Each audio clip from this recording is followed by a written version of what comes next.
Shalom Bapak Ibu, mari kita sama-sama buka Alkitab kita dalam Yeremia pasal 9 ayat 23 sampai 24 bagian A.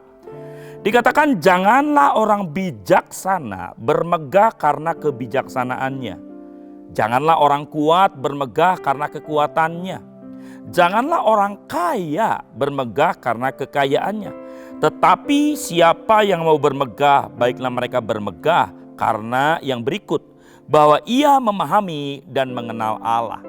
Satu nasihat dari Yeremia buat kita semua, dikatakan kalau kita mau bermegah, kalau kita mau berbahagia di dunia ini, maka kemegahan kita, kebahagiaan kita bukan terletak kepada kebijaksanaan. Jangan bermegah karena kebijaksanaan. Jangan bermegah karena kekayaan. Jangan bermegah karena kekuatan atau kekuasaan. Kalau kita mau bermegah, kalau kita mau berbahagia, hendaklah kita bermegah untuk satu hal, yaitu kita mengenal Tuhan. Seberapa dalam kita mengenal Tuhan, itulah sumber daripada kemegahan kita, sumber daripada kebahagiaan kita.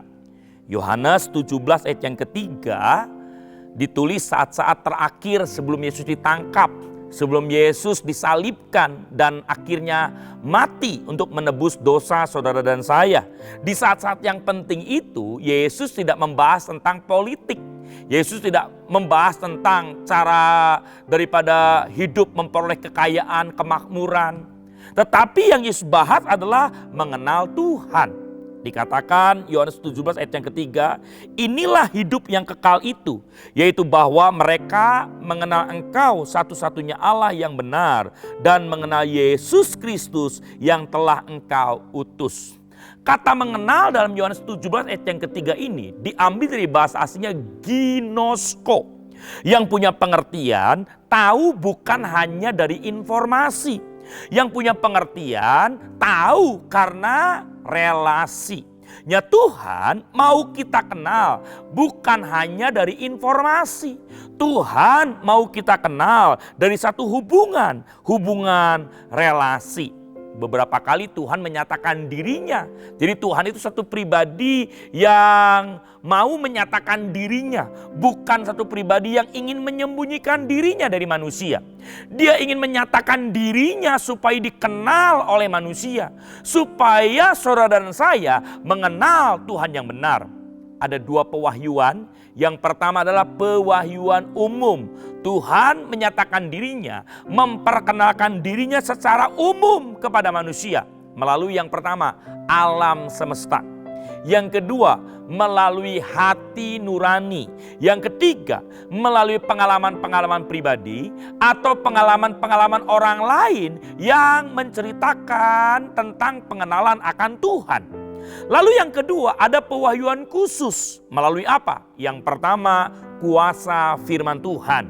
Dia menyatakan dirinya secara khusus melalui firman Tuhan yang kita baca setiap hari, memperkenalkan pribadi Allah yang benar, Allah yang sesungguhnya. Yang kedua, melalui Roh Kudus. Dorongan Roh Kudus yang ada dalam kita itu mendorong setiap kita untuk mengenal Tuhan. Dan yang ketiga, melalui pribadi Yesus Kristus. Dia Allah sendiri menyatakan dirinya sebagai manusia, ambil rupa seorang hamba, jadi sama seperti manusia. Biar melalui Yesus Kristus kita bisa mengenal Allah. Yesus berkata bahwa aku dan Bapa adalah satu. Yohanes 10 ayat 30. Lalu ketika murid-murid bertanya seperti apa daripada Bapa itu, Yesus menjawab, kalau kamu melihat aku sama dengan kamu melihat Bapa. Jadi kita harus punya pengenalan yang benar tentang Allah, sebab Allah yang kita sembah adalah Allah yang memperkenalkan dirinya.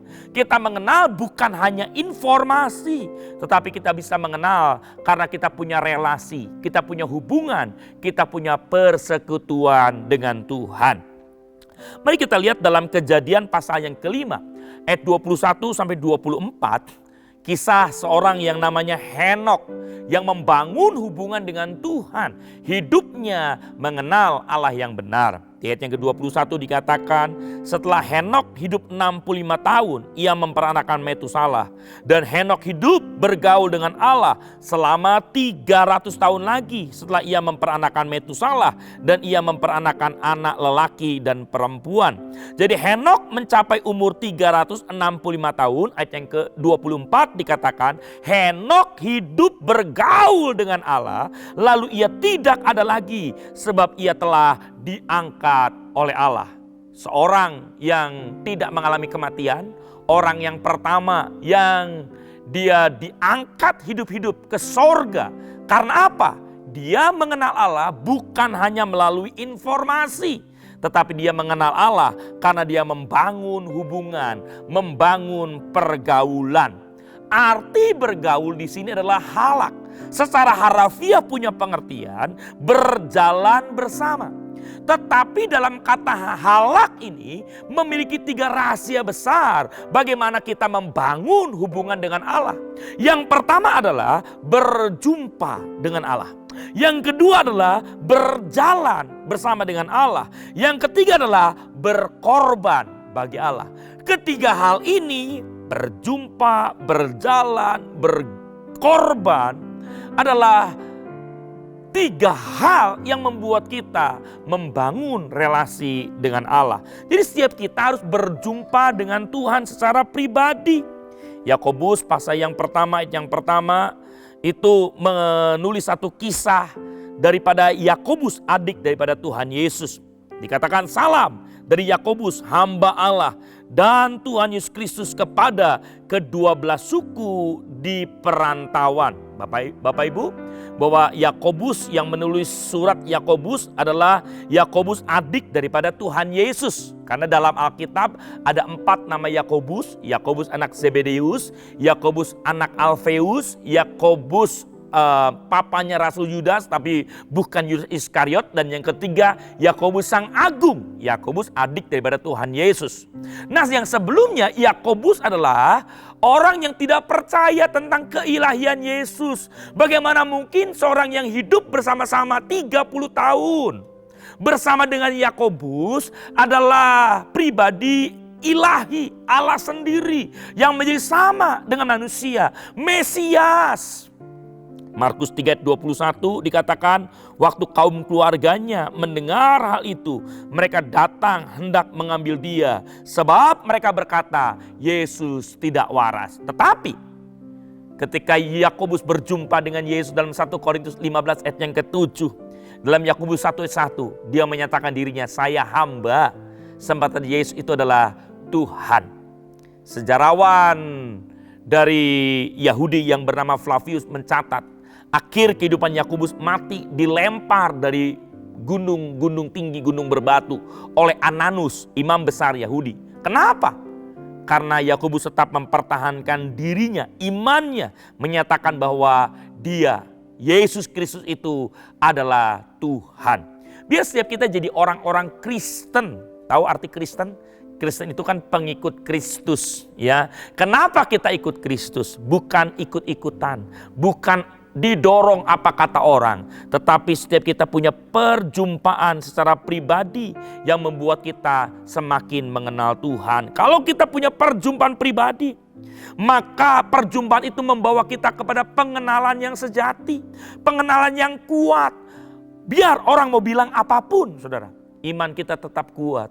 Karena bukan kata orang kita ikut Kristus, tetapi kita punya pengalaman berjumpa secara pribadi. Pertanyaannya, apakah kita sudah punya perjumpaan secara pribadi dengan Kristus?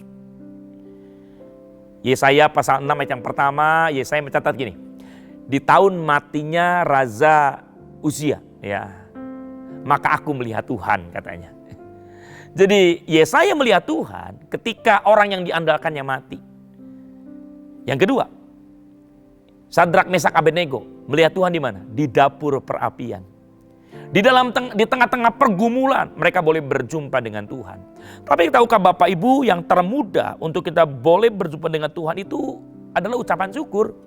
Mazmur 100 yang keempat dikatakan, masuklah melalui pintu gerbangnya dengan nyanyian syukur. Jadi ucapan syukur adalah cara termudah kita berjumpa dengan Tuhan.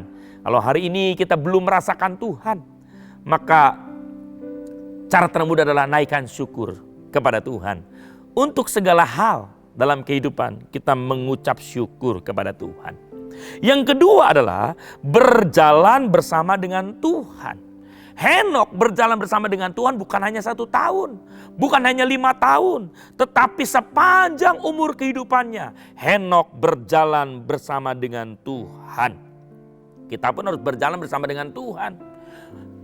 Bersama dengan Tuhan bukan hanya di gereja, bukan hanya saat ibadah, tetapi dalam pekerjaan kita, dalam perjalanan kita ke kantor, dimanapun kita berada. Ingat, kita tidak berjalan sendirian, kita berjalan bersama dengan Tuhan. Dunia ingin menarik perhatian kita, sehingga kita tidak lagi mau berjalan bersama dengan Tuhan. Kita tinggalkan Tuhan. Ada orang-orang tidak lagi berjalan bersama dengan Tuhan gara-gara terhimpit masalah ekonomi, karena gara-gara tidak dapat jodoh dan lain sebagainya. Seperti hanya Demas, 2 Timotius 4 ayat yang ke-10, Paulus mencatat gini, karena Demas telah mencintai dunia ini dan telah meninggalkan aku, katanya ya. Saudara, Demas ini seorang yang hebat tadinya, seorang yang luar biasa. Kolose 4 ayat yang ke-14, Paulus pernah kirim surat, dia mengatakan salam kepadamu dari Lukas, tabib yang terkasih, dan dari Demas. Jadi nama Demas ini sejajar dengan tabib Lukas. Tetapi sayang, dia punya pelayanan terhenti di tengah jalan, dia lebih memilih dunia, mencintai dunia, dan meninggalkan Paulus di dalam pelayanan. Dunia dengan berbagai cara menarik perhatian kita supaya kita melupakan Tuhan dan memilih berjalan bersama dengan dunia. Contohlah Henok, dia berjalan bersama dengan Tuhan sepanjang hidupnya. Contoh juga Yosua, di tengah-tengah kepungan orang-orang Israel yang mungkin telah meninggalkan Tuhan. Di dalam pidato perpisahannya Yosua berani berkata, sekarang kamu pilih mau beribadah kepada siapa? Mau ibadah kepada Allah A, Allah B, Allah C, terserah, bebas katanya. Tetapi kata Yosua, aku dan seisi keluargaku memilih tetap beribadah kepada Tuhan yang menuntun mereka dari Mesir masuk ke tanah perjanjian. Saudara, sekarang kita pun diberikan pilihan oleh Tuhan. Mau pilih dunia atau pilih Tuhan. Ketika kita berani memutuskan saya mau memilih Tuhan, maka saya percaya seperti Matius 6:33 katakan, carilah dahulu kerajaan Allah dan kebenarannya, maka semuanya ditambahkan kepadamu. Berjalan bersama dengan Tuhan. Memang sekalipun perjalanan dengan Tuhan tidak menjanjikan perjalanan yang mulus, perjalanan yang rata. Terkadang kita seolah-olah masuk dalam perjalanan yang terjal, perjalanan yang bergelombang. Tetapi ingat, di tengah-tengah perjalanan seperti itu pun Tuhan tetap menyertai. Ada seorang pemuda bermimpi, dia berjalan bersama dengan Tuhan di satu hamparan pantai, pasir pantai yang sangat luas. Dia perhatikan ada 2 pasang jejak kaki. Dia lihat, oh itu jejak kaki saya bersama dengan Tuhan. Tetapi dia bersedih, kenapa? Karena di jalan-jalan yang tajam, di jalan-jalan yang penuh dengan duri, dia hanya melihat hanya 1 pasang jejak kaki. Sehingga dia bertanya kepada Tuhan, Tuhan, kenapa Engkau tinggalkan aku di saat-saat yang sulit, di saat-saat yang susah? Loh, kenapa kamu menyimpulkan demikian? Iya, lihat aja. Di jalan yang santai, yang pasir, yang enak, ada 2 pasang jejak kaki. Lihat di jalan-jalan yang berduri cuma 1 pasang katanya. Lalu Tuhan menjawab, iya cuma 1 pasang karena kamu aku gendong. Di tengah-tengah jalan yang sulit, jalan yang sukar sekalipun, dia tidak pernah meninggalkan kita. Kita pun belajar dalam segala keadaan. Kita berjalan bersama dengan Tuhan. Sekali Yesus, tetap Yesus sampai selama-lamanya. Yang ketiga, berkorban bagi Tuhan. Nama Henok itu artinya hidup yang dikorbankan, hidup yang dipersembahkan, hidup yang didedikasikan. Karena korban meningkatkan nilai satu pengenalan. Manusia telah jatuh dalam dosa. Dosa membuat kita terpisah dengan Allah. Lalu bagaimana Allah membangun hubungan dengan manusia? Yohanes 3:16, dia datang sendiri, ambil rupa seorang hamba, mengorbankan dirinya sendiri, supaya apa? Supaya kita kembali punya hubungan dengan Allah. Karena dia telah lebih dulu berkorban bagi kita. Mari kita pun belajar untuk berkorban bagi Tuhan. Waktu kita mungkin, pikiran kita, tenaga kita, apa yang kita miliki, kita korbankan bagi kemuliaan nama Tuhan. Dosa telah membuat kita terpisah, tapi korban Yesus menyatukan kita dengan Allah. Dan karena kita pun diberikan nasihat, kita berkorban. Roma 12 ayat yang pertama dikatakan, karena itu saudara-saudara, demi kemurahan Allah, aku menasihatkan kamu supaya kamu mempersembahkan tubuhmu sebagai persembahan yang hidup, persembahan yang kudus, dan yang berkenan kepada Allah. Itu adalah ibadah yang sejati. Kita belajar mempersembahkan hidup kita sebagai persembahan yang hidup, yang kudus. Jadi hari ini kita belajar bersama-sama. Berjumpa dengan Tuhan itu adalah awal perkenalan yang sejati. Berjalan bersama dengan Tuhan itu adalah pertumbuhan pengenalan. Dalam segala keadaan, suka maupun duka, itu proses kedewasaan di dalam pengenalan. Yang ketiga, berkorban bagi Tuhan itu adalah bukti pengenalan. Mari kita satukan hati kita dalam doa. Terima kasih Tuhan, kami bersyukur buat hari ini kami sudah belajar supaya dalam hidup ini kami bermegah bukan dari apa yang kami miliki, kekayaan kami, kebijaksanaan kami, kekuatan kami, tapi kami belajar bermegah karena dalam hidup kami boleh mengenal Tuhan. Tuhan telah memperkenalkan dirinya kepada kami lewat alam semesta, lewat hati nurani, lewat Alkitab, Roh Kudus, terlebih lewat pribadimu sendiri yang datang ke dunia, ambil rupa seorang hamba, jadi sama seperti manusia. Kami mengenal Allah melalui pribadi Yesus Kristus. Karena itu kami mau ya Tuhan, dalam hidup ini kami punya perjumpaan pribadi, kami punya perjalanan bersama dengan Tuhan, dan kami punya pelajaran untuk kami boleh berkorban bagi Tuhan seperti Tuhan telah memberikan contoh mengorbankan dirinya untuk menebus dosa pelanggaran setiap kami semua. Terima kasih Tuhan Yesus. Kiranya berkat firman Tuhan memberkati sepanjang kehidupan kami ini ya Tuhan. Terima kasih Tuhan. Di dalam nama Tuhan Yesus. Amin.